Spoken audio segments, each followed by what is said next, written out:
That's the third episode of the writing block.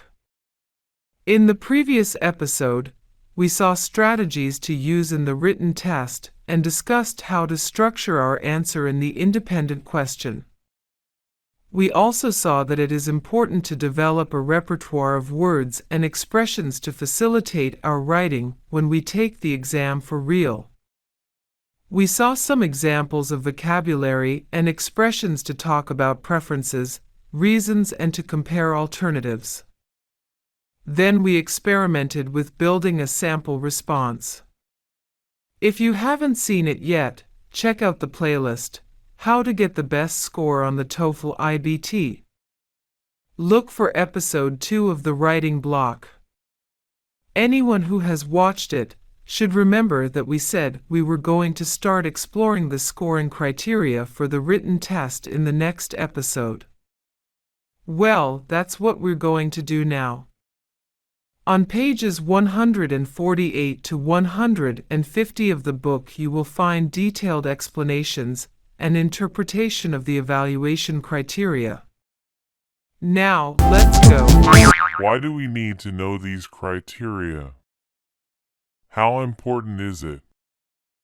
It's actually really important because if we know what examiners expect the best candidates to do, we can be prepared to write a text that shows exactly what they want to see and achieve the best score in the test. So, check it out.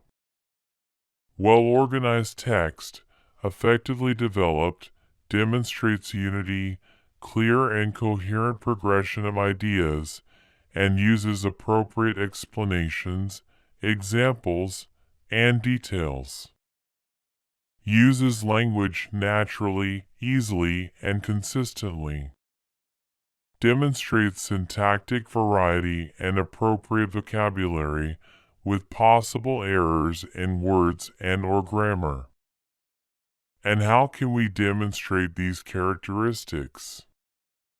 We need to do the following. Use writing to achieve the desired purpose, which, in the case of the independent question, is to present and explain our preference, organize the text well, use appropriate structures, give examples, give details, etc. Write a well-connected text that presents a clear sequence of ideas that make sense. Know a sufficient number of English words.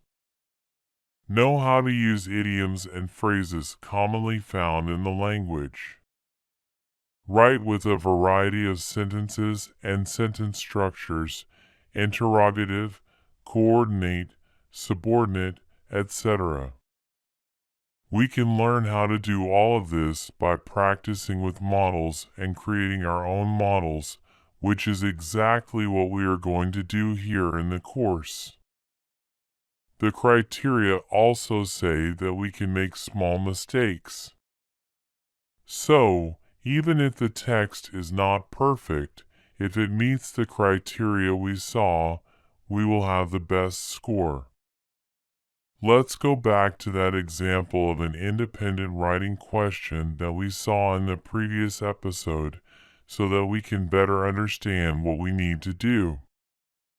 Some people believe that newspaper is the best source of news. Others think that the news is presented better on radio or television.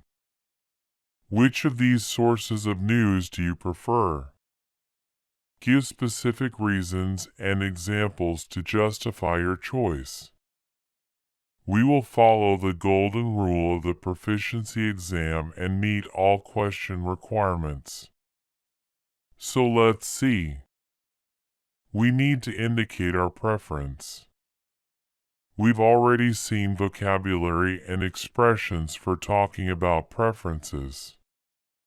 Use specific reasons. We have also seen vocabulary and expressions for this. Give details. We need to think of examples that detail our reasons. Now let's see the sample answer of this question about the news.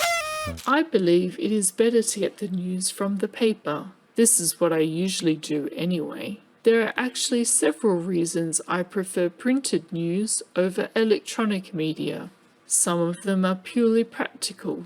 Time, for example. If you want to watch the news on television, you have to make time for it. You have to be available at particular times during the day so you can watch the news. The same goes for radio, but you can read the newspaper anytime you want or whenever you are free. Not everyone has the time for electronic media. In my particular case, I read newspapers because I am an external salesman and I have to visit many clients throughout the day. I often have to wait at their offices before I can see them. That is when I read the news. And nobody seems to mind that I do this. If I was to watch TV or listen to the radio while I waited to speak to my clients, I would probably not have this job anymore. People would find it disrespectful. Another reason relates to quality. I really think that the newspaper brings more quality news than electronic media. If you consider that journalists that work for newspapers have more time to write and check their facts, that TV and radio have to be very fast when they report the news, not only to produce it, but also to present it. Time is money, right? And ultimately, that TV and radio are free, while newspapers you have to buy. Then you start to wonder about the quality of the news you get from the electronic media. Personally, I have a pretty good idea because I like to discuss the news with other people, and more often than not, I can tell them about some issues or details about the news they saw on TV that are completely new to them. It shows that I am better prepared to discuss the news, and I believe this is because I read the newspaper. I've already gone over the 300 words and I couldn't even use the 3 reasons. I wrote 342 words and ended up inventing another reason. Radio and television are free. It goes without saying that nothing for free is good. It doesn't matter if it's true or not. What we need is to show that we can write in English. Any reasons and examples will do. And you can write in whatever style you like. Of course, it's not fair for me to take such a test, because in addition to speaking and teaching English for a long time, writing is my job and I'm very experienced. So we prepared a document with this text and 3 examples written by real candidates that we found on the internet for you to see how they write. If we analyze these response attempts, we can find a lot of material for our recyclable vocabulary. See the link in the descriptions of this video to download the file. Note that because the other texts are from candidates, they may contain errors. In the next episode, we will analyze and comment on these examples. This was the 3rd episode of the Writing Block. We started looking at the scoring criteria, saw a sample answer written by our professors, and mentioned 3 attempted answers from real candidates that you can download to check out. Don't miss the next episode. We will analyze the candidates' answers and talk more about how to prepare to have the best score on the TOEFL.